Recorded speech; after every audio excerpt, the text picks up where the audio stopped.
I'm wearing proper footwear today. Just thought I'd let you know.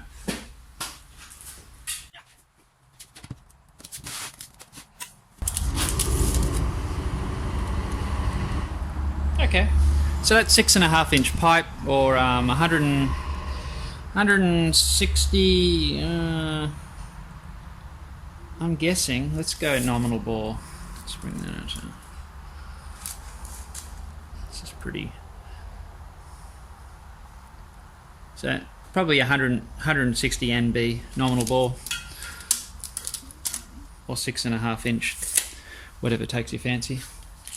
Pipe, it's galvanized. It's about 2 foot long, 600 mil, thereabouts, and this is going to become the burn chamber.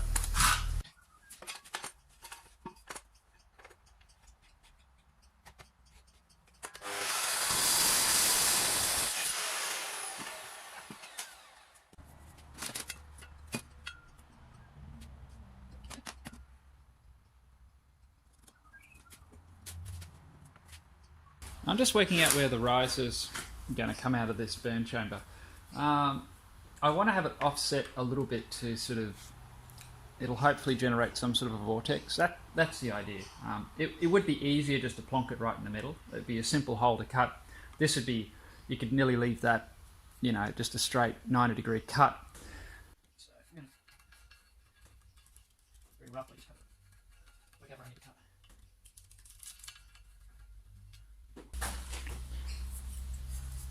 Make sure that's nice and burr free. Now, this is obviously going to be out by that thickness, but I'll just compensate for that.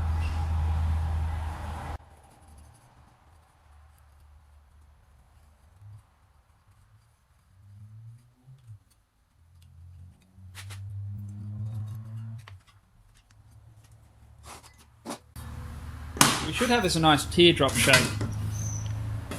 And that is going to be the shape that I'm going to need to cut out to notch the pipe to fit into that.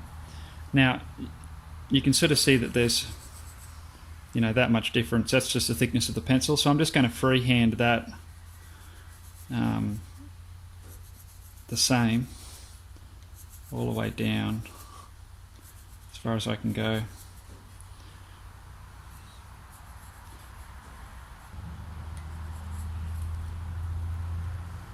We'll start with that. That's a nice thing about metalworking, is if you do stuff up, it's not like carpentry where it's sort of hard to add material. That's why I picked metalworking over carpentry.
Okay.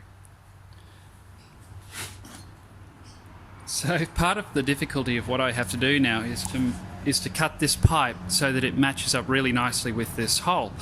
Now, this is by no means the best way of doing it, but it's the way I'm just going to try. Is I'm going to take the bit that I've cut out and use that as a guide to generate sort of some cuts that are going to get me pretty close.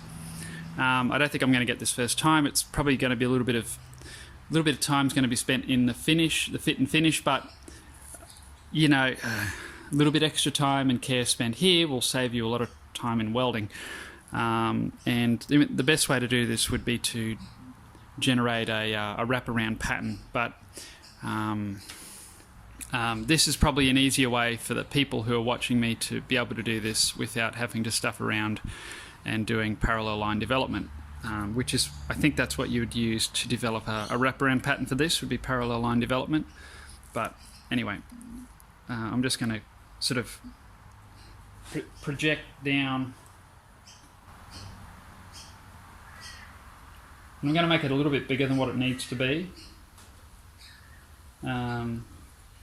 so that I've got a bit of room to get it sort of right on.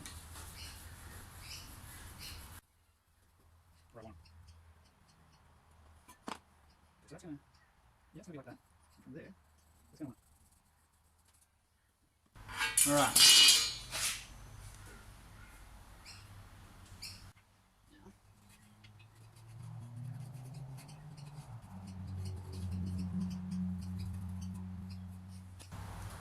So in keeping my pencil nice and flat, what I'm doing is I'm projecting a line across onto this piece of pipe where I'll need to cut.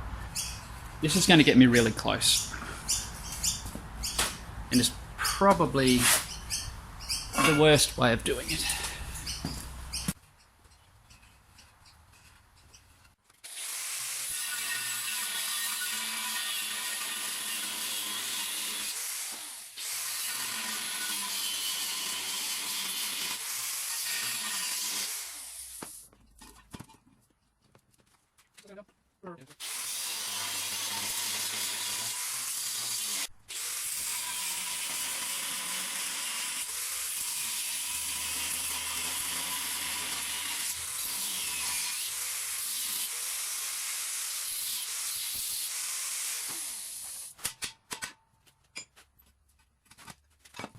Don't know if this is going to be a train wreck or not. Let's find out.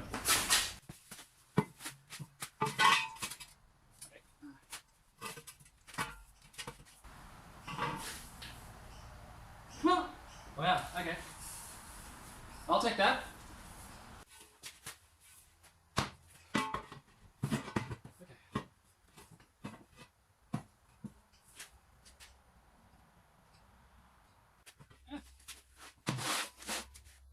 Okay.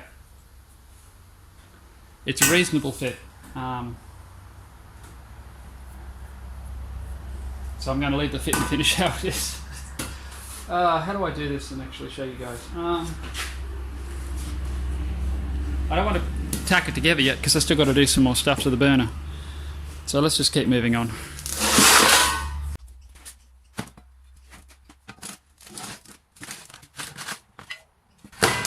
That's some 6mm plate.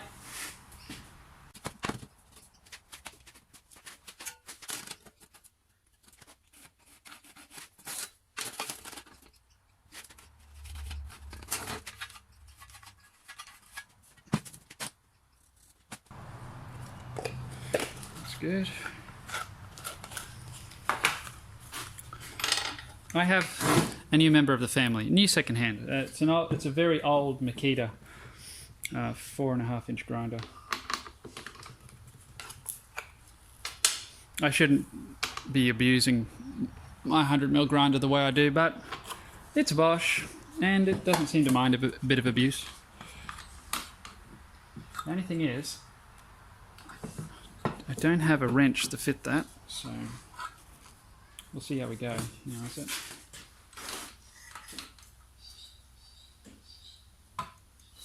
Somewhere about there.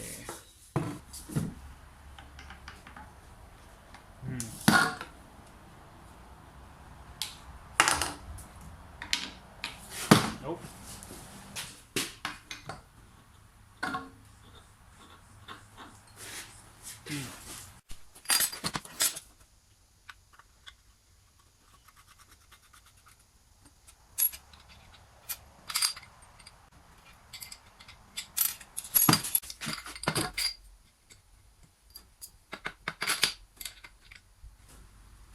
Oh, really? Seem to own a bucket of washers, but none of them are the right size.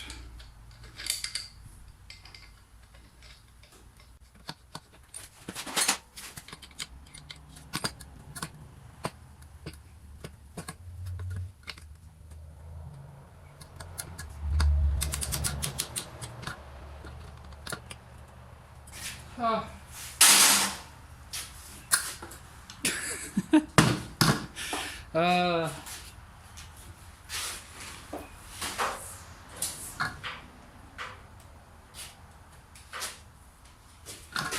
Oh, anyway.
So what I want on this is a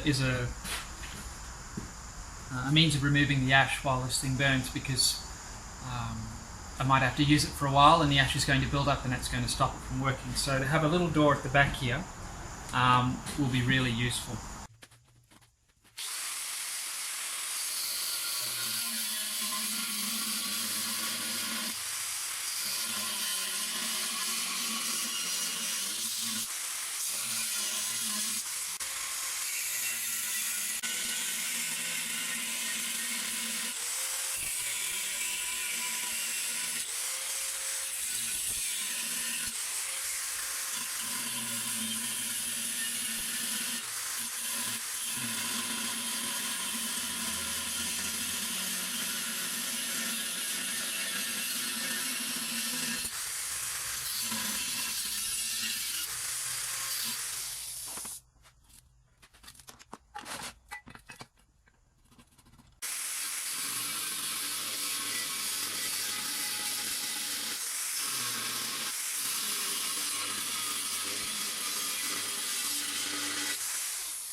Now, the door is going to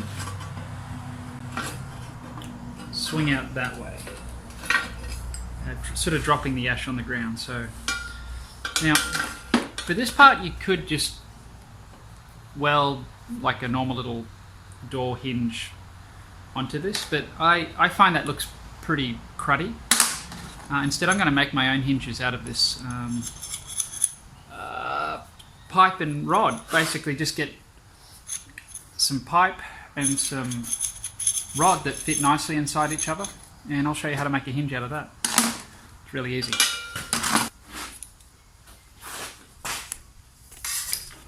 Let's bring you in close. That way I'm not shouting at you from across the room. Alright, so we just got a bit of pipe. I'm going to make my hinges 60mm long. Just see how that looks actually. 60. Yeah, that'll look good. That'll give it plenty of support. So I want 4 bits at 30mm. We'll make it an inch or whatever suits your fancy.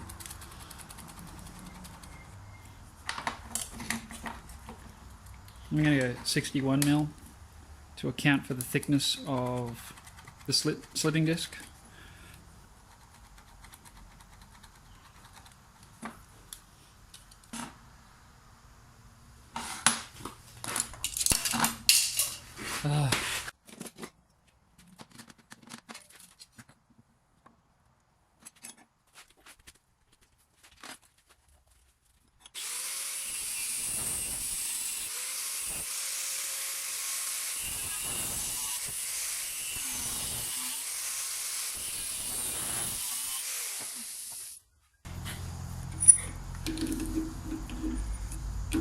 A 3-jaw chuck would be so much better for this, but that's currently on my rotary welding table at work.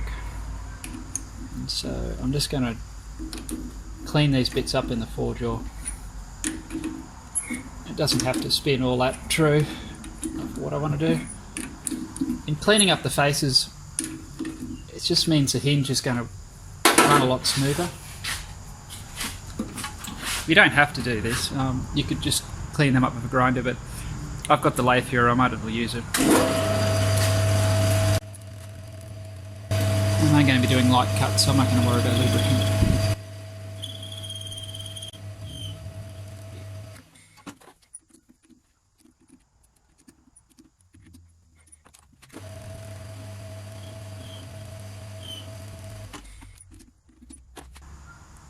So if you don't have a lathe, don't worry about it. This isn't really that important. It's just me being a little bit fussy. But cleaning up the 2 faces on this for this hinge will just mean that it's a sort of a better fitting, better feeling sort of a hinge. Totally not necessary. You could just cut these bits of pipe and weld them together. It'll still work. You'll just need to leave a bit of gap between your 2 pieces of your hinge. You'll just need a little bit of clearance for the faces to sort of interfere with each other when you weld it on. That's how you'd get around that. But in machining the faces on this hinge, it'll mean that I'll be able to butt that right up, and it'll just run really nicely. Like I say, totally not necessary, but I've got the lathe sitting in the room. I might as well use it. Okay, these need to be deburred better.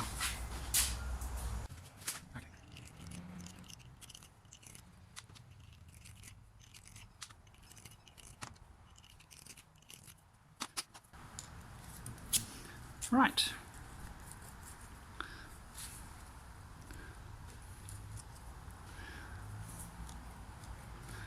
And you want to keep these in sets because each one's going to be a little bit different. But I should be able to cut that. There, actually, I'll just cut that together.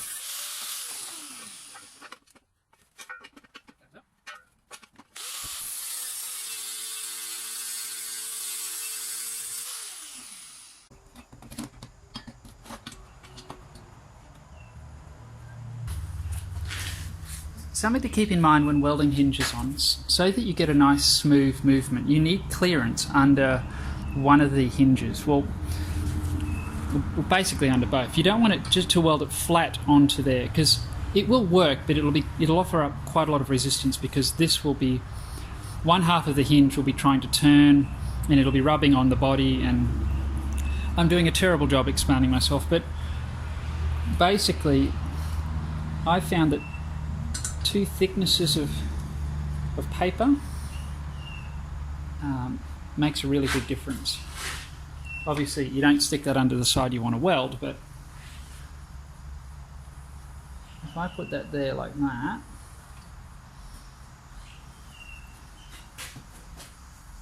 and having your hinges parallel, really as straight as possible to each other as well, is very useful. That way they're not going to bind up on each other. Alright, so that's got a bit of thickness. See, you can see light through there. That is what's going to allow this door to open with ease. Now when I tack that on, that is going to want to sort of contract down a bit, suck in, but two thicknesses of paper I found works well.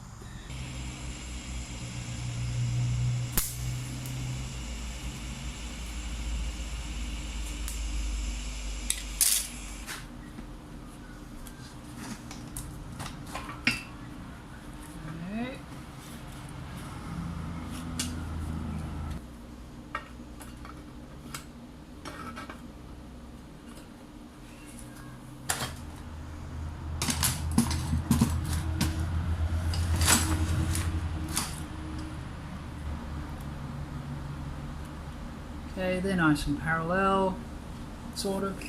They're pretty close. I think it's this one.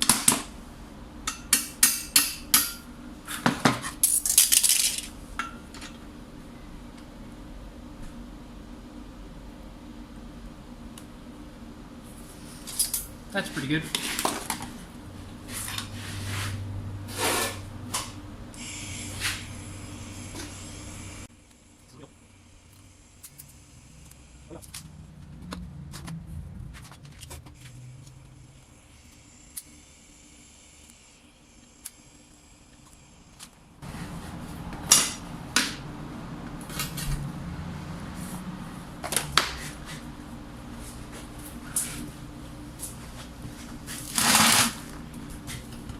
The hinges are just tacked on, and I want to just see how this door feels. Oh, no resistance. That's really nice. I've left a tiniest little bit of a gap in the hinge, just again so that it's got clearance. I'll just finish welding that out now.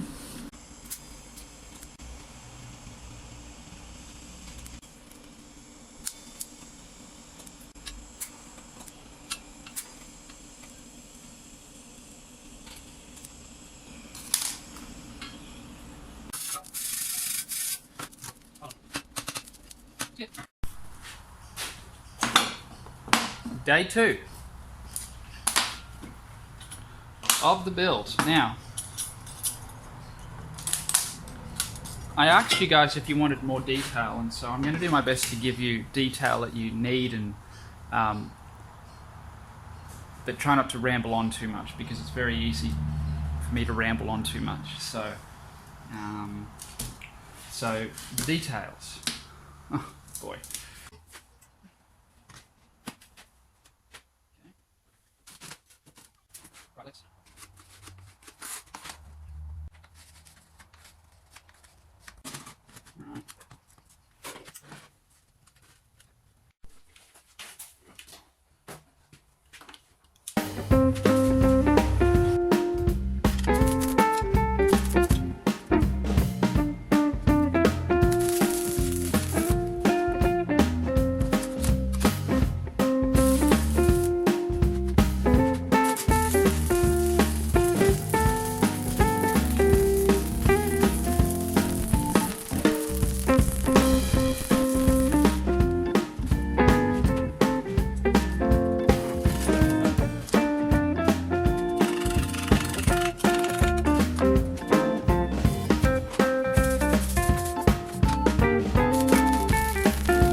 I've got this drill tap combo. Sort of, I think they're designed to go on your Come on, I know you can focus. There we go. So I don't know what the thickness of material they're rated for. They're probably more designed for sheet metal, but I'm going to give them a go in this. Predictions are I'm probably going to snap the tap and drill combo, and anyway.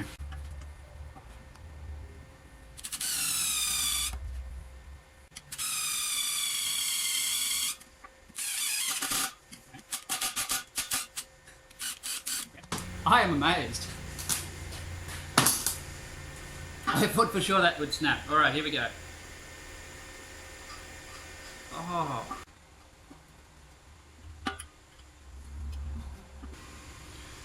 Now, this is going to get hot and cold, and so that is probably going to work itself loose. So I'm going to put a tack on the back of that thread to make sure this can't come undone.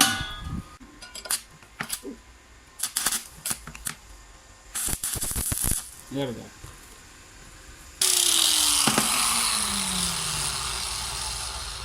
Alrighty.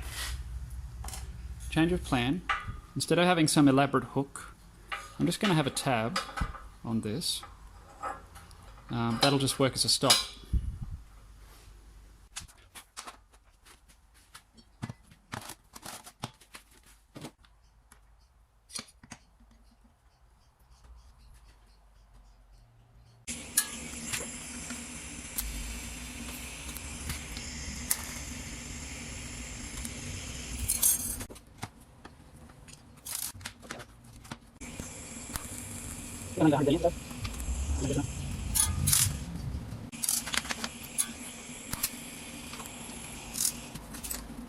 What? Okay.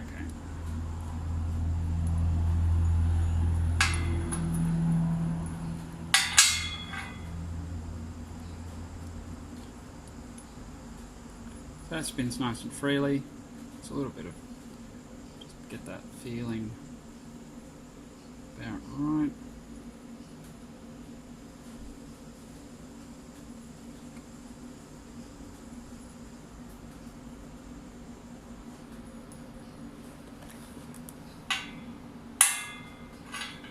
That feels pretty good.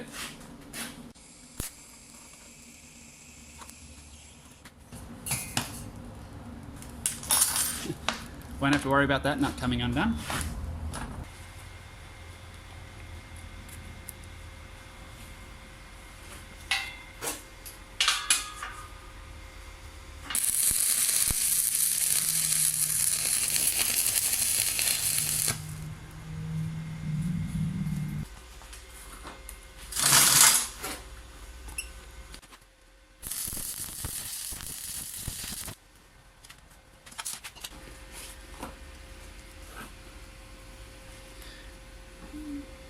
Now this is a handle off one of those really old-fashioned poison sprayers. You know, like you used to, it had a sort of a bowl down there, and you'd be like, you know, killing your bugs in the backyard with probably pure cyanide. You know, back in the good old days when you were allowed to spray lead on your plants because that was just the thing to do.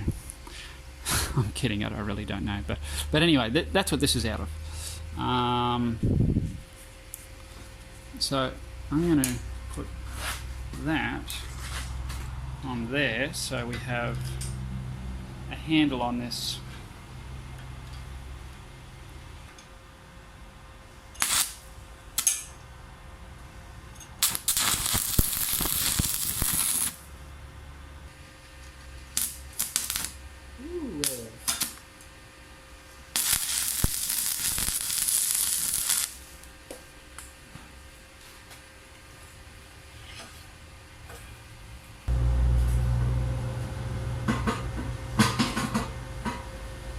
What the heck? Well,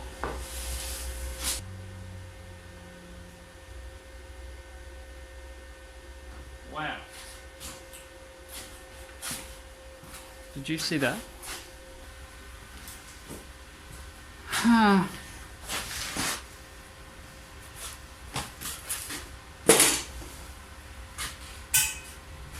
I've stuffed up big time.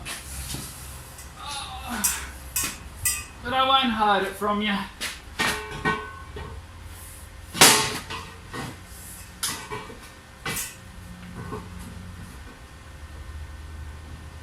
Look at that beautiful angle. That's where it should be, and that's where it is.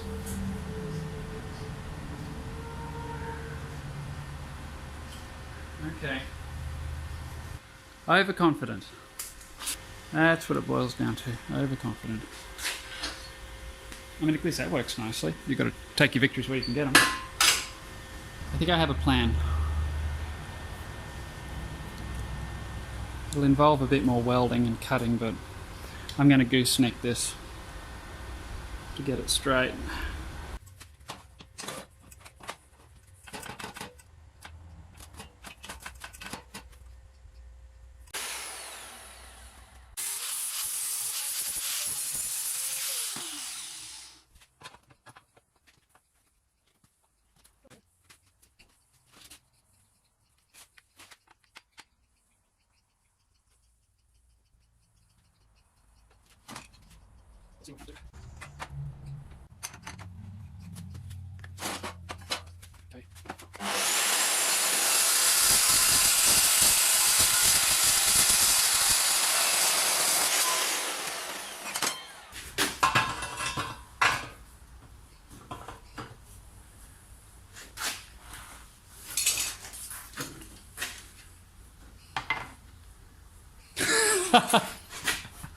Ah, yay, yay!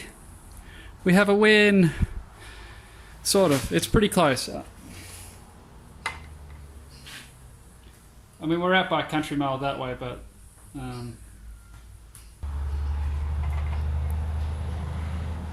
lovely. All right.